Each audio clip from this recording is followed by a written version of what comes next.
You're watching WMAR 2 News.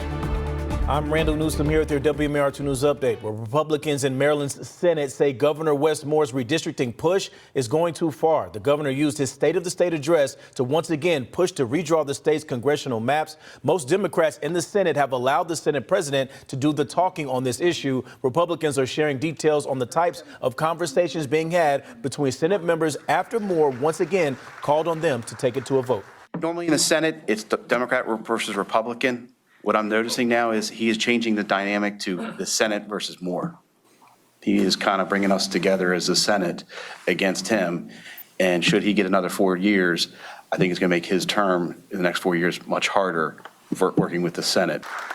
And Republicans want it brought to a vote. The bill is expected to die in committee once that happens.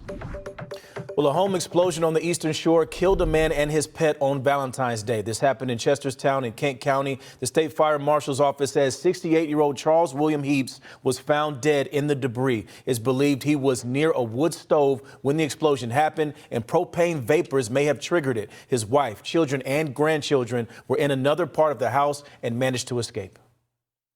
Well, a burning candle left on a bed ignited a fire inside a house in Aberdeen on Thursday, and the lone occupant of the house had no idea she was in danger. It happened on Darlington Avenue, and the victim was taking a bath with the bedroom door closed. Fortunately, a Good Samaritan driving by the house spotted the fire and banged on the door, alerting the victim to get out just in the nick of time.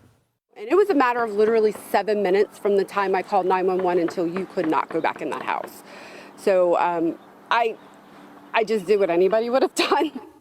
Now, Shepard chalks up the timing of her rescue to divine intervention. She says she and her daughter had just stopped at McDonald's for milkshakes, and she was frustrated that they took 10 minutes to make, but that delay put her outside the victim's house at the perfect time to save that woman's life. All right, let's check your forecast with meteorologist Stevie Daniels. Today is going to be mostly cloudy. We have seasonal temperatures rising back into the mid-40s. But if you've been missing the 50s, like myself, we have the 50s coming back in style starting tomorrow, and then dealing with milder air, feeling more spring-like, more like late March out there on Wednesday. And there is that chance of a few spotty showers, mostly to the north of the metro as we head into your Wednesday afternoon. But rain chances really pick up later this week. It's looking pretty unsettled on Thursday and Friday. We still hold on into the 50s, though. Our morning temperatures are going to trend milder before we cool things down this weekend. Randall? All right, thank you, Stevie. And you can help us get coats to those who need them. WMAR is partnering with GBMC for our first Coats for Kindness drive. Scan the QR code on your screen for a list of those drop-off locations.